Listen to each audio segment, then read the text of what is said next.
Irmãos, uma boa noite a todos. Quero desejar a cada um de vocês que está assistindo essa aula, que Deus possa te abençoar nessa noite. Eu quero agradecer a Deus por mais essa oportunidade de estar aqui junto com os irmãos nessa aula online, né? Agradecer a Deus por essa oportunidade. Pedir aí, se você quiser compartilhar, mandar para alguém aí, algum amigo, algum conhecido que está assistindo essa aula com a gente, está podendo aprender um pouquinho mais aqui com a gente, né? E juntos a gente possa crescer na graça, no conhecimento da verdade, e que possamos, pela ação do Espírito Santo, crescer, sermos edificados pela palavra, para que a gente ande na luz do Evangelho, e que a gente possa ser edificado, consolado pela palavra. Então eu oro a Deus para que, em nome de Jesus, nós possamos entender aquilo que o Senhor tem para falar comigo, com você nessa noite. Tá bom, irmão? Hoje nós vamos falar um pouquinho sobre a Igreja de Cristo. É o tema aí, na Igreja de Jesus, a Igreja de Cristo. O que é a igreja? Quando começou a igreja? Né? A gente tem uma ideia de igreja hoje, mas o que realmente a palavra fala sobre a Igreja de Cristo é um assunto que parece ser muito fácil, né? Uma coisa meio bobinha, só que hoje as pessoas talvez não entendem direito e confundem igreja em ser, em lugar, com pessoas. E hoje eu queria que o Espírito Santo me desse sabedoria para que a gente pudesse junto entender esse assunto, né? Quebrar vários tabus que tem. Amém, irmão? E tudo aquilo que eu trouxer aqui, que você possa orar, buscar da parte de Deus, estudar também, para que nós não venhamos aprender nada daquilo fora do que as Escrituras nos ensinam, mas tudo aquilo que realmente a Escritura diz sobre a igreja. Porque nós somos essa igreja, né? Para a gente se conhecer e conhecer a palavra de Deus. Amém? Então, irmão, eu quero começar aqui dizendo a Igreja de Cristo, a Igreja de Jesus, também conhecida como Corpo de Cristo. A gente vai falar um pouquinho sobre isso também. Mas o que é a igreja? Hoje, irmãos, a gente, sempre que se fala de igreja, sempre vem à nossa cabeça aquele templo, né, de tijolo, que tem um telhado onde qual nós vamos no domingo, nas reuniões de oração durante a semana, onde a gente se reúne. Então, sempre que se fala de igreja, se vem na nossa cabeça o templo, ou uma capelinha. Ou hoje, como muitos líderes evangélicos, principalmente, não só evangélicos, mas de outros segmentos religiosos, constroem templos gigantescos, gastam-se milhões, né, com pedras preciosas, tudo. Será que realmente isso importa para Deus ou não? Né? Então, sempre que se fala de igreja, vem isso à nossa cabeça. A gente sempre até fala, né? Vamos na igreja, né? Tem até uma música que fala que eles pegam um salmo: alegrei-me quando me disseram, vamos à casa do Senhor. Hoje a gente vai tentar entender se realmente existe ainda hoje a casa do Senhor nos nossos dias. Então a gente vai entender isso. Tudo que você ouvir aqui, irmão, você tem todo o direito, assim como os irmãos bereanos faziam com Paulo, de ir lá na Escritura. Eu vou passar aqui os textos, depois você vai lá, estuda, confirma, ora a Deus, para que a gente possa crescer no conhecimento da Sagrada Escritura, do que ela diz. E tudo para a glória de Deus. Amém? Então vamos lá, irmãos. O que é igreja? Qual a definição de igreja? O que a Sagrada Escritura fala sobre a igreja? Então vamos lá. A palavra igreja, ela foi traduzida do latim, né, do grego, eclésia ou eclesia, que por sua vez vem do grego, né? Eclesia vem do grego. Que basicamente significa o quê? Então, essa palavra eclésia, que significa, traduzida na nossa língua significa igreja, o que ela significa? Então, igreja ou eclésia, no latim, ou eclesia, no grego, significa o quê? Assembleia pública. Ou algo também como reunião dos que foram chamados. É muito comum, irmãos, a gente ouvir, por exemplo, que a palavra eclésia, qual originou a igreja, chamados para fora. Isso acontece porque o termo grego original ele foi formado por uma combinação de duas palavras, que significam chamar e fora, então usa-se chamar para fora. De fato, isso é uma verdade, porque nós, que somos a igreja, nós fomos chamados para viver fora dos padrões desse sistema que nós vivemos. Seja ele político, seja ele religioso, né? Nós fomos chamados para andar segundo os padrões do reino de Deus. Então não está errado falar que é chamado para fora, mas a verdadeira definição para a palavra eclesia ou igreja é algo muito simples. É assembleia pública ou reunião daqueles que foram chamados, né? Os escritores neotestamentários, ou seja, os apóstolos, Paulo, Pedro, João, Tiago, Judas, eles empregaram esse grego eclesia no sentido de reunião de pessoas, ou ajuntamento, ou assembleia.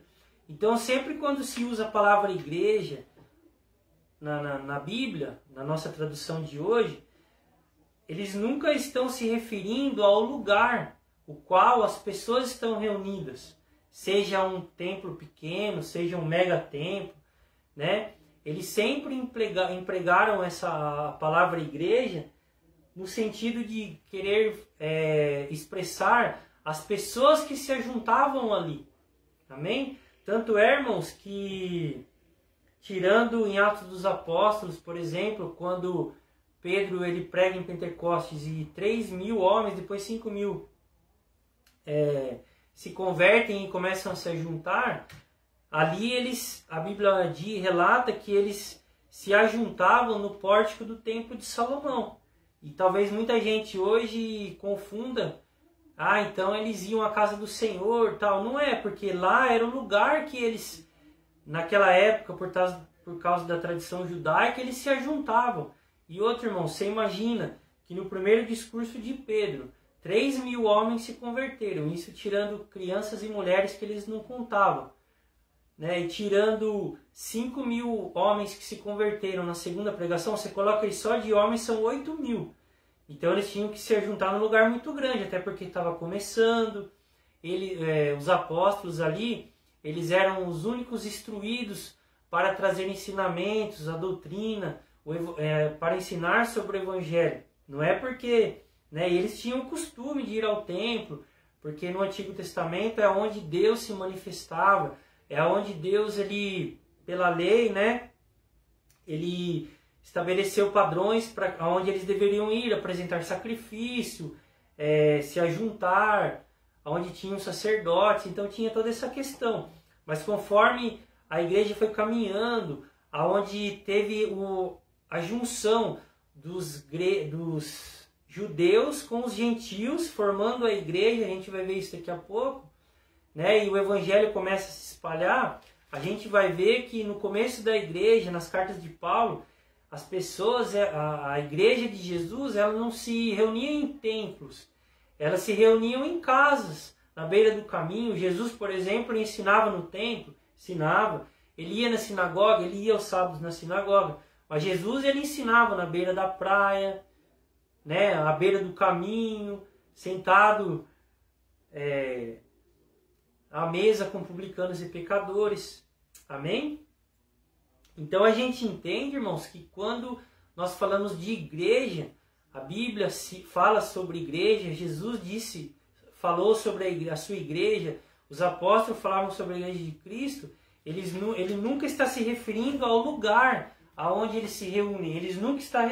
Jesus e os apóstolos nunca se referiram a paredes de bloco, seja lá do que for, coberta ou descoberta. Ele sempre está se referindo a pessoas que se reúnem. Como a gente leu aqui, né? A reunião daqueles que foram chamados. Amém, irmãos? Então isso já esclarece muita coisa pra gente. E isso já tira muito misticismo do nosso meio. Por exemplo, eu já fui em culto, por exemplo, né? Em igreja, que eu ouvia o pastor falar, olha, você tem que vir aqui, porque é aqui que Deus ordena a bênção. Só que ali ele estava querendo dizer do lugar, como se Deus morasse naquele lugar, como você só pudesse encontrar Deus ali, entendeu?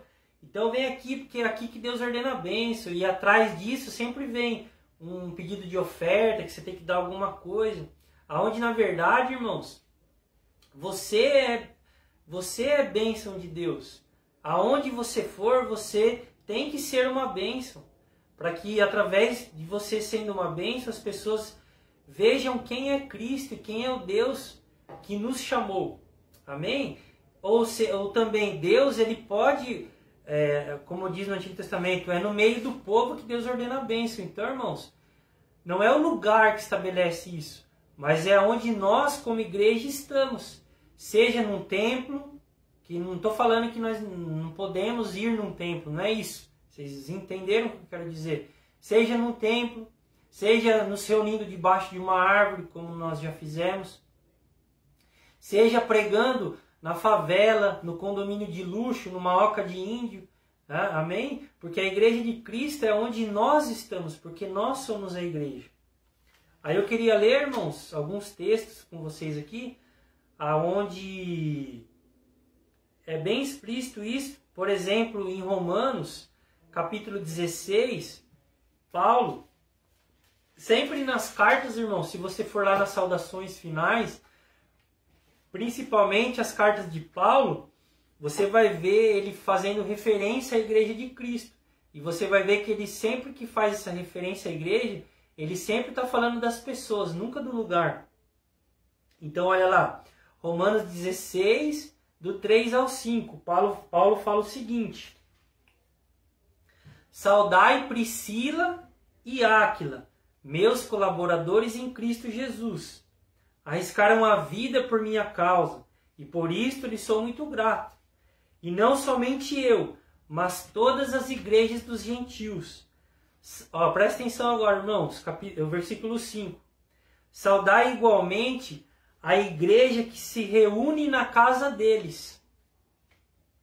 Amém? Tá vendo aqui? Então ele fala, saudai Priscila e Áquila, meus colaboradores no Evangelho.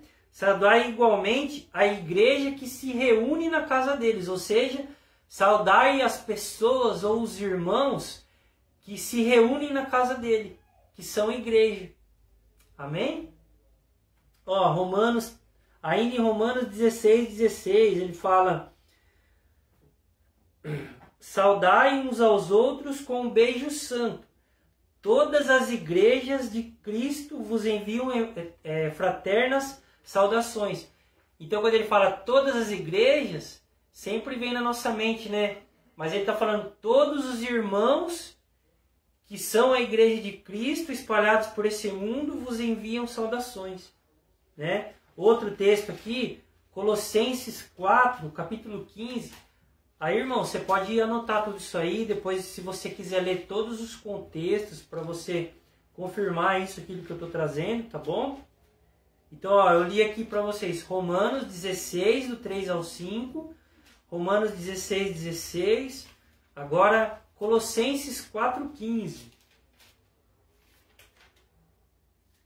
Olha o que ele fala.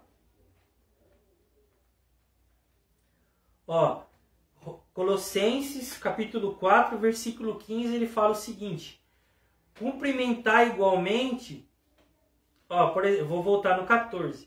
Lucas, o médico amado, e Demas vos cumprimentam carinhosamente.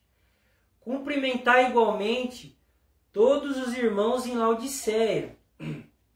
e também Ninfa, que era uma colaboradora do Evangelho, e a igreja que se reúne em sua casa. Então, irmãos, ali Paulo ele envia saudações a Ninfa, né, que era uma colaboradora do Evangelho de Cristo, e a todos os irmãos que se reuniam na casa dela. Então você vê, irmãos, né, que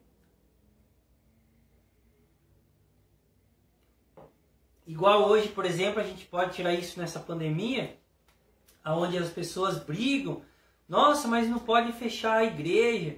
A igreja, irmãos, Cristo disse que nada, as portas do inferno não prevaleceriam contra a igreja. Jesus estava querendo dizer contra os santos, contra nós, contra aqueles que foram chamados pela sua graça e misericórdia. Então, irmãos, por mais que se fechem os templos, a igreja de Cristo nunca será barrada, porque nós somos a igreja de Cristo. Paulo, irmãos, e todos aqueles que colaboravam com o seu ministério, eles ficavam presos, né? Eram perseguidos, mas ele disse, irmãos, que a palavra nunca estava algemada, porque a igreja nunca se limitou a um lugar, a um templo, a paredes, porque nós somos a igreja, então nós somos o Verbo que é Cristo, que se encarnou em nós, né? E através de nós manifestado, ele é manifesto em todo lugar. Ele era preso, irmãos, se ficava preso lá na cadeia, nem por isso o evangelho deixava de se manifestar através da vida dele, porque ele era a igreja, ele entendeu isso. E nós também temos que entender isso. Então, se fechou os templos por causa da pandemia, mas nós estamos aí. Nós somos a igreja onde vamos. Amém? Então a igreja não está parada, não está barrada, né? Por decreto de homens, por pandemia, seja pelo que for. Porque nós somos a igreja de Cristo aonde nós vamos ou formos. Amém, irmão? Vocês entenderam então? E eu queria trazer também, quando que a igreja surgiu, o seu começo? Então, a igreja de Cristo ela é formada por quem?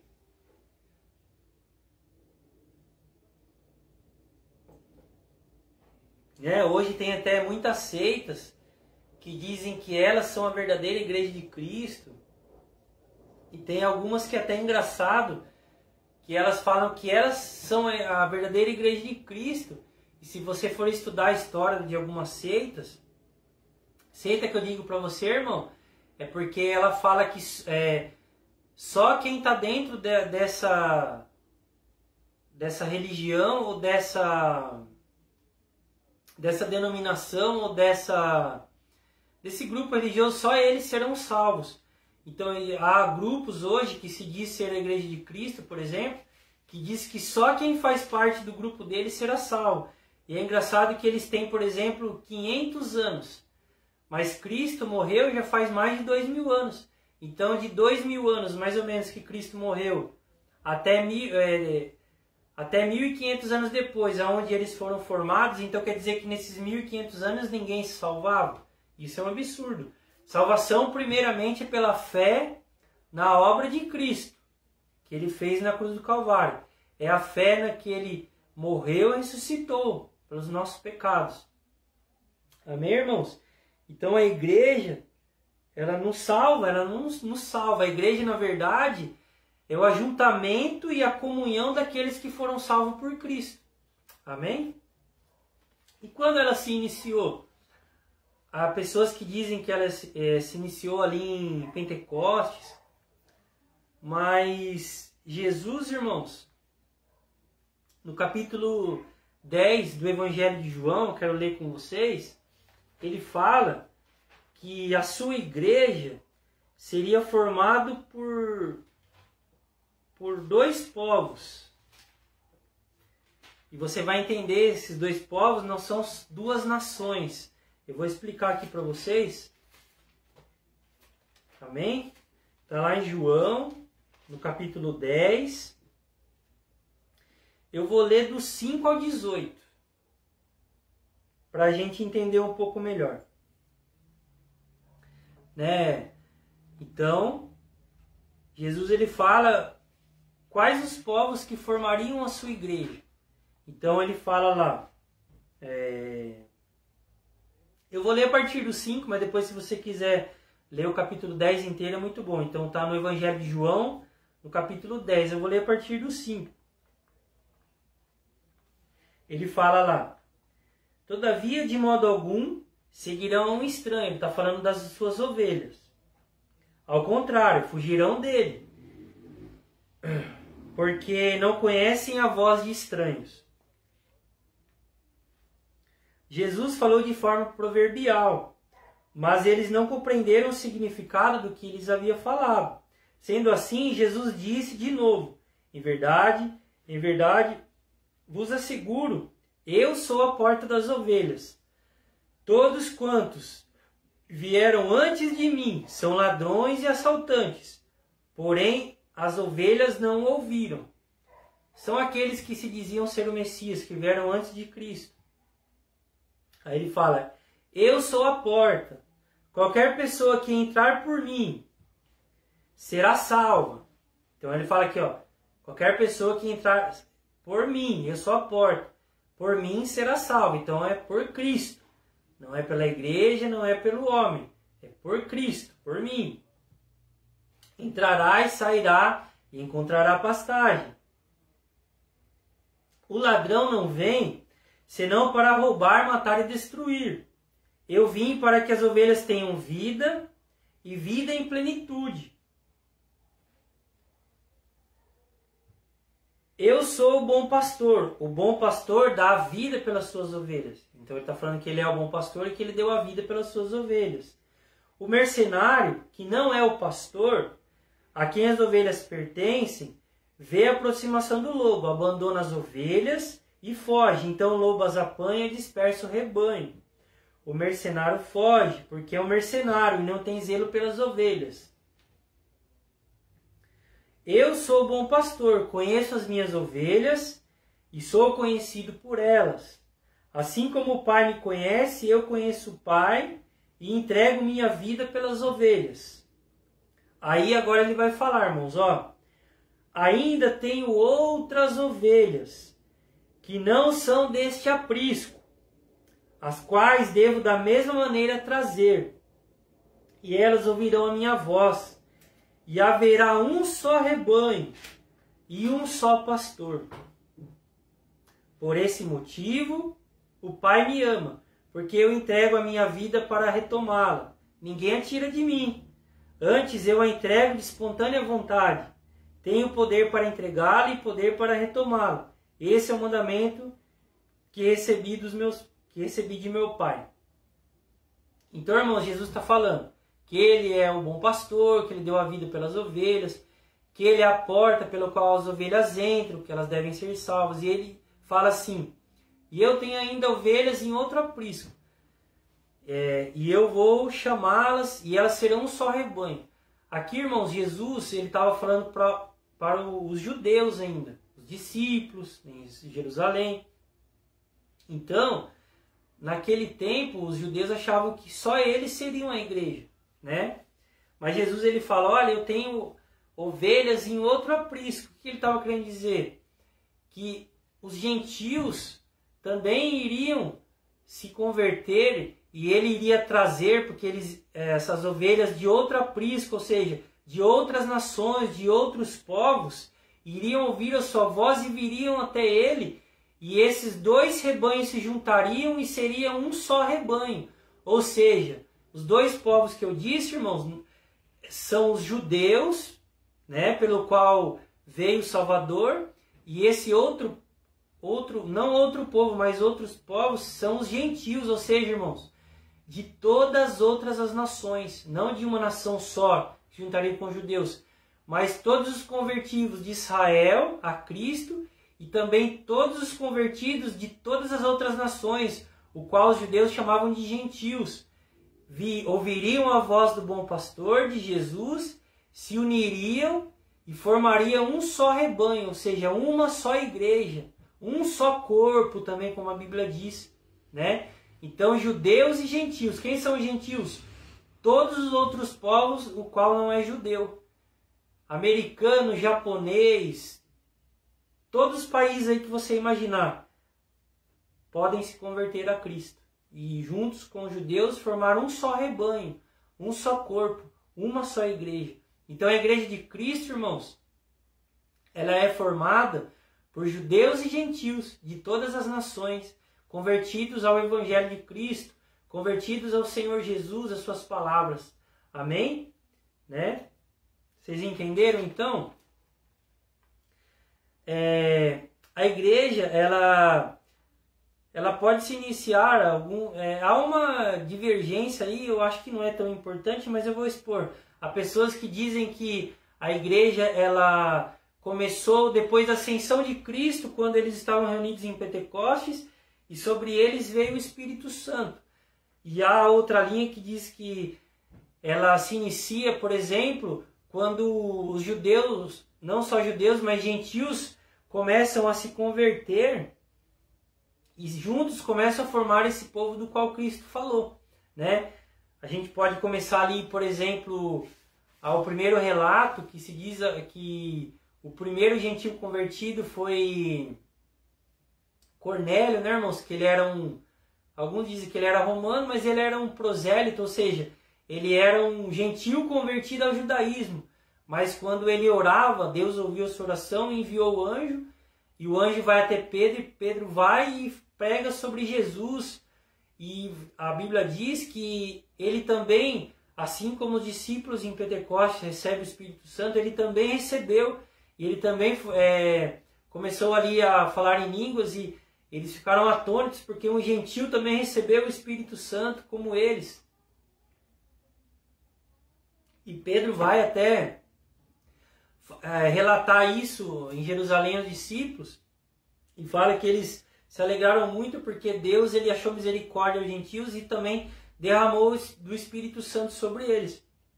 O mais certo, irmãos, é que a igreja mesmo ela começa aí, né? Mas sendo aí Olim Pentecostes, a igreja começou, né? E a igreja ela é formada por gentios, judeus e gentios. Amém? Pessoas de todos os povos, todas as línguas. Amém, meus irmãos? Então essa é a igreja de Cristo. Né? E a igreja de Cristo também não há dissensão. Ela é formada por judeus e gentios, sejam homens, mulheres, né? A Bíblia, Paulo até fala numa de suas cartas, eu vou dar aqui alguns textos, ele fala em Cristo não há homem, mulher, bárbaro, cita, judeu ou grego.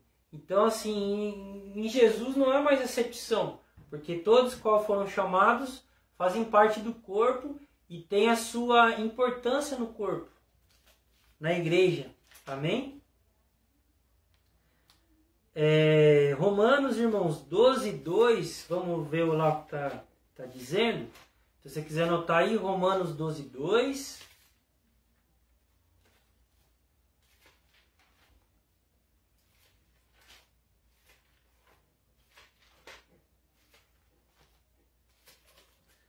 Romanos, já passei. Romanos capítulo 12, o versículo 5, irmão, desculpa. Aí ele fala lá: assim também nós, embora muitos, somos um só corpo em Cristo, e cada membro está ligado a todos os outros. Vamos lá, outro? 1 Coríntios 10:17. Então ele fala que nós somos muitos. Não importa se sou brasileiro, judeu.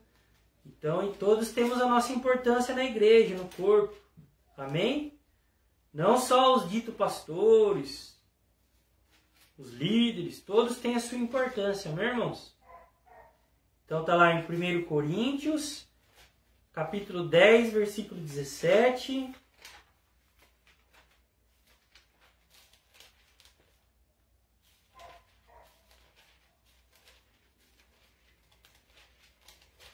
Primeiro Coríntios, capítulo 10, o versículo 17 Aí ele fala aqui, ó. Como há somente um pão, nós que somos muitos, somos um só corpo, pois todos participamos de um único pão, ou seja, Cristo. 1 Coríntios 12, 13. Vamos lá, irmãos? 1 Coríntios 12, 13. Porquanto, assim como o corpo é uma só unidade e possui muitos membros, e todos os membros do corpo, ainda que muitos, constituem um só organismo. Assim também ocorre em relação a Cristo, pois todos fomos batizados por um só Espírito, a fim de sermos um só corpo.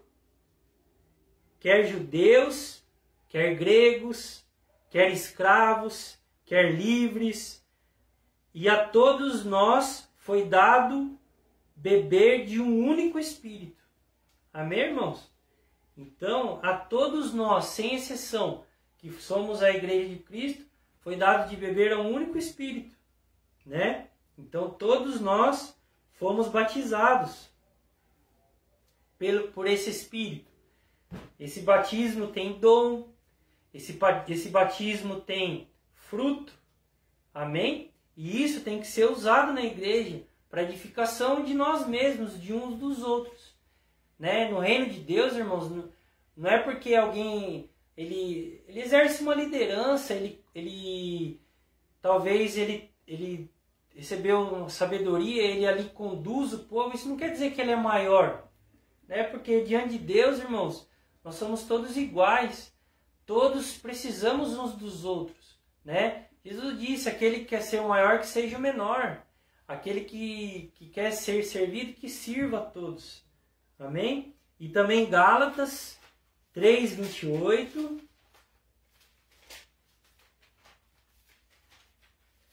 Gálatas 3:28. Diz assim: não há judeu, nem grego, escravo ou livre, homem ou mulher, porque todos vós sois um em Cristo Jesus. Amém?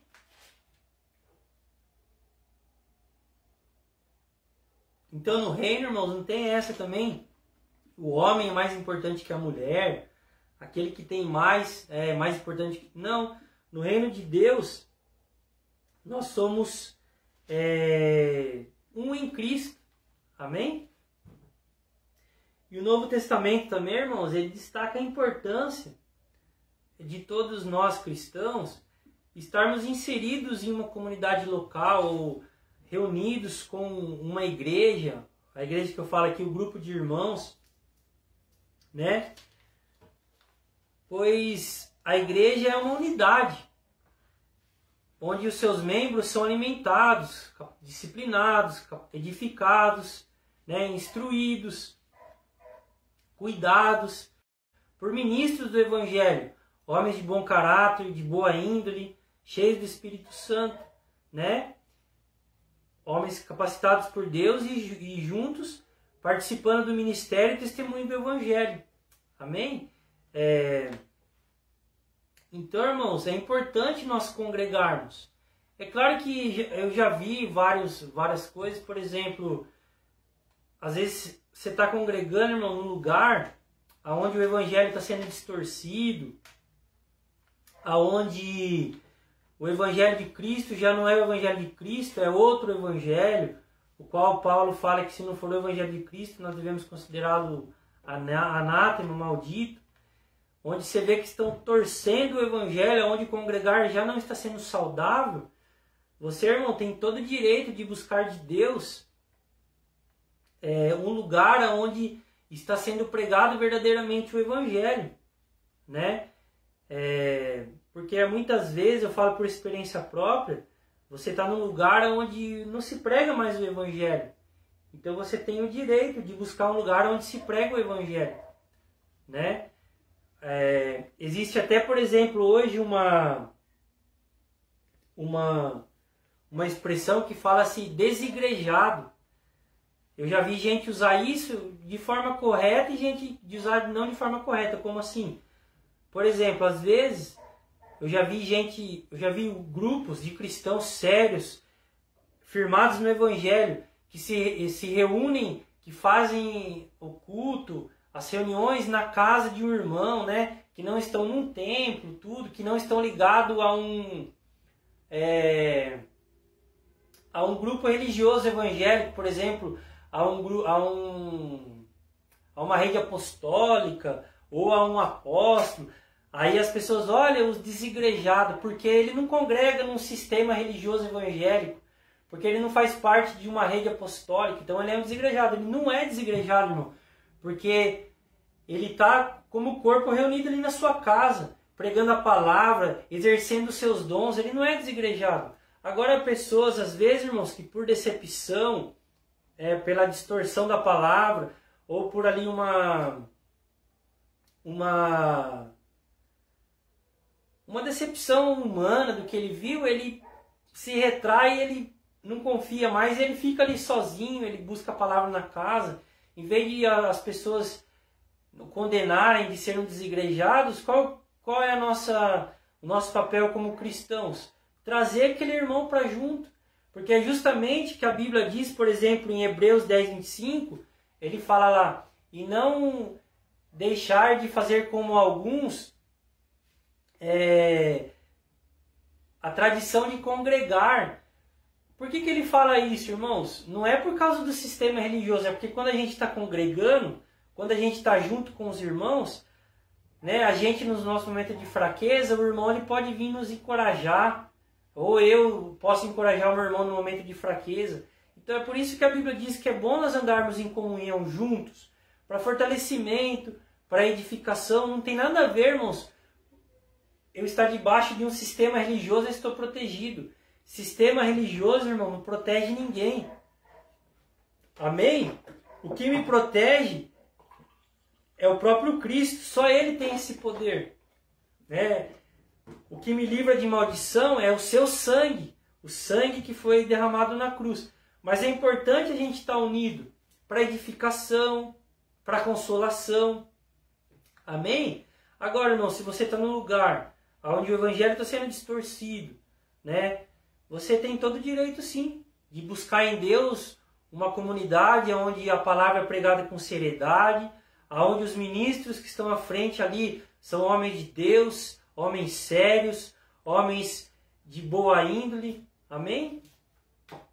Eu sei que muitas vezes vão falar que é rebeldia.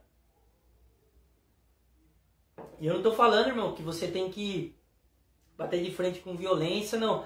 Mas na palavra, você tem direito sim. Amém? De chegar e falar, o evangelho diz isso, Jesus manda ir por aqui, vocês estão mandando ir por aqui. Então nós temos que ir por onde Cristo mandou ir. Amém, irmão?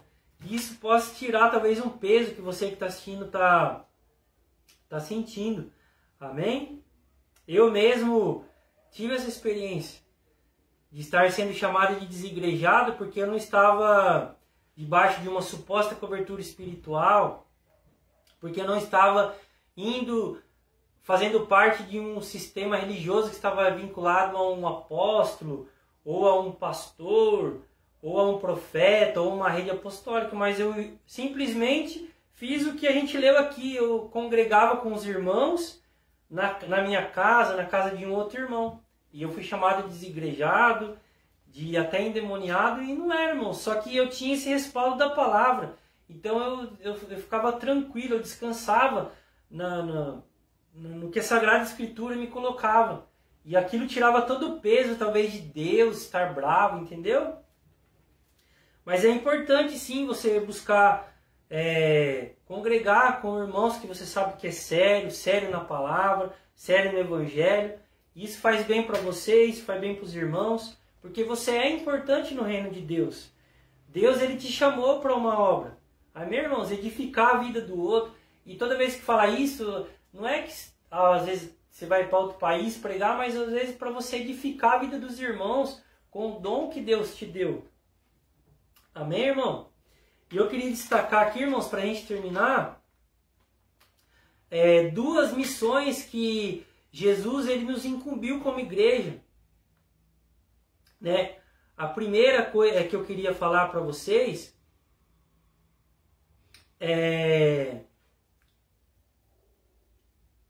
antes, irmão, de falar isso, sobre a importância da gente congregar, eu marquei aqui alguns textos, eu não vou ler, mas eu vou falar que se você quiser anotar e ler depois, ó, Atos capítulo 20, versículo 28, Atos capítulo 20, versículo 28.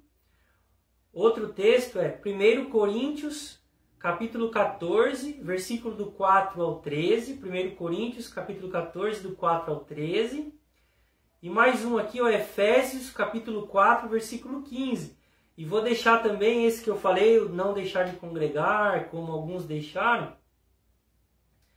Hebreus capítulo 10, versículo 25. Hebreus capítulo 10, versículo 25. Então, irmãos, depois você pode ir lá, ler os contextos, o que ele está querendo dizer. Amém? E as duas missões, irmãos, que Jesus nos incumbiu como igreja, eu queria falar rapidinho sobre essas duas. Uma dessas missões, a primeira delas, Jesus nos incumbiu de proclamar ou anunciar o seu evangelho, ou a boa notícia, que é o evangelho, né? Obra pela qual Deus chama pecadores ao arrependimento e à vida eterna.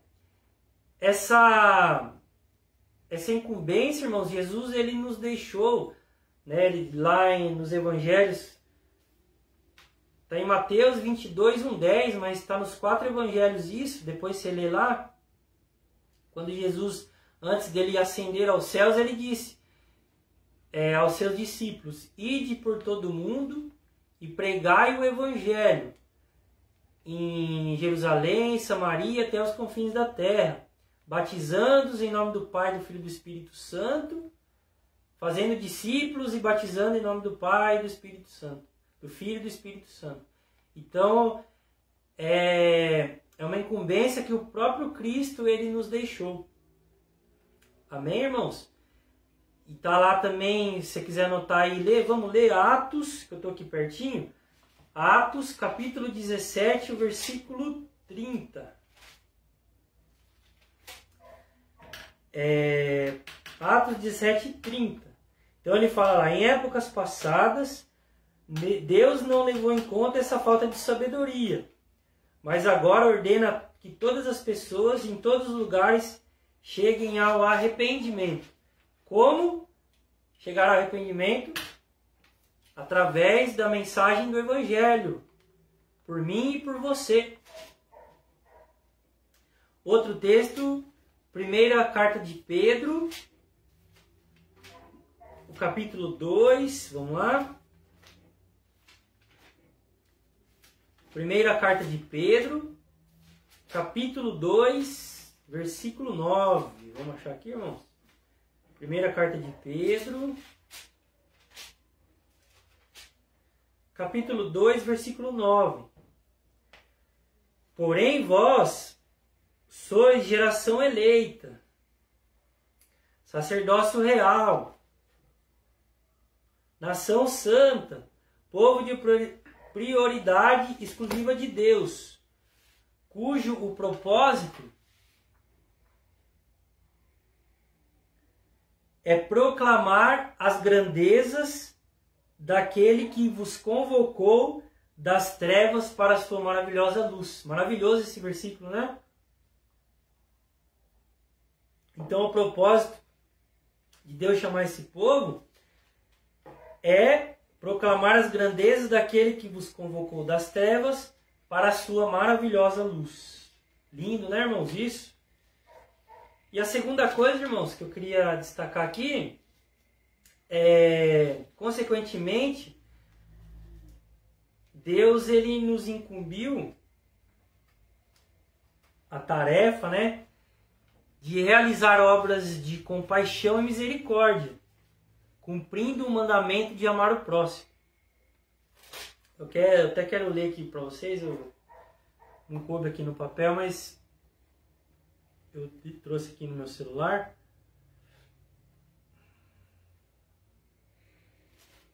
Então ele fala sobre Isso.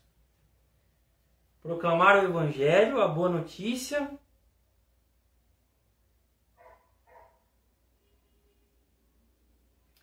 E, consequentemente, realizar obras de compaixão e misericórdia, cumprindo o mandamento de amar o próximo.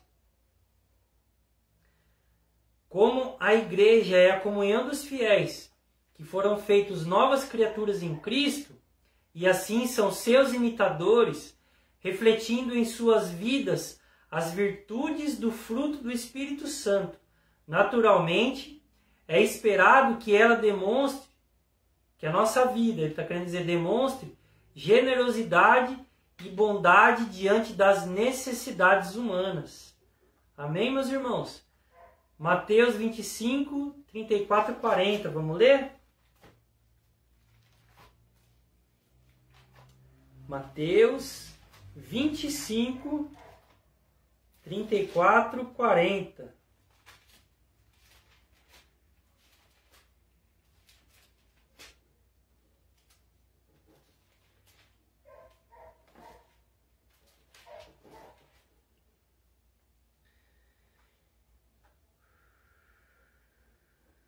Então dirá o rei a todos que estiverem à minha direita, à sua direita: vinde, abençoados de meu Pai, recebei como herança o reino, o qual vos foi preparado desde a fundação do mundo. Pois tive fome, me deste de comer, tive sede, me deste de beber, fui estrangeiro e vós me acolhestes. Quando necessitei de roupas, vós me vestistes. Estive enfermo e vós me cuidastes. Estive preso e foste visitar-me.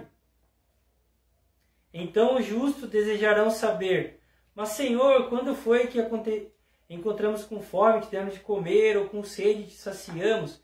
E quando te recebemos como estrangeiro, te hospedamos?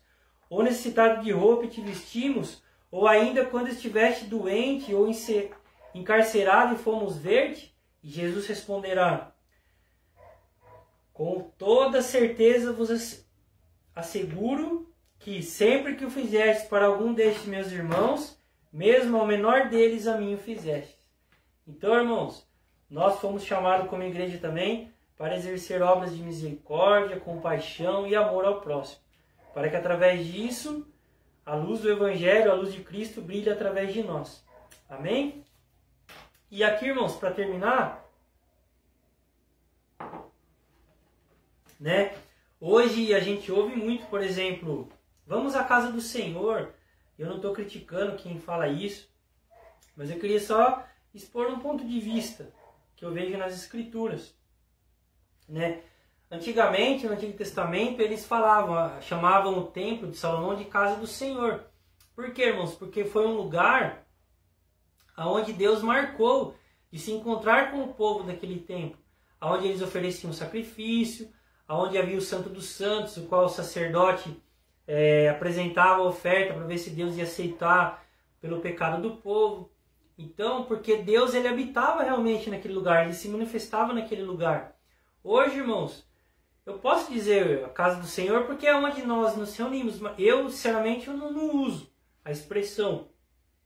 Mas a expressão dá a ideia como se Deus morasse ali, como se ele só se manifestasse ali no templo onde a gente se reúne. Aonde, na verdade, irmãos, Cristo nos ensinou que Deus ele se manifesta onde nós, como igreja, estamos. Ele mesmo diz: aonde 2 ou 3 estiverem reunidos em meu nome, ali eu estarei. O próprio Cristo, Deus se manifestou através dele, como eu disse, na praia, no barco, no monte, em mesa com publicanos e pecadores, no casamento, numa festa de casamento. Então, irmãos, a casa do Senhor hoje, para nós, ela não existe mais. Porque nós somos a casa, nós somos a habitação de Deus. Amém? Ele se manifesta através da nossa vida, onde nós estamos. Então, nós somos a casa do Senhor hoje. E outra coisa, irmãos, tem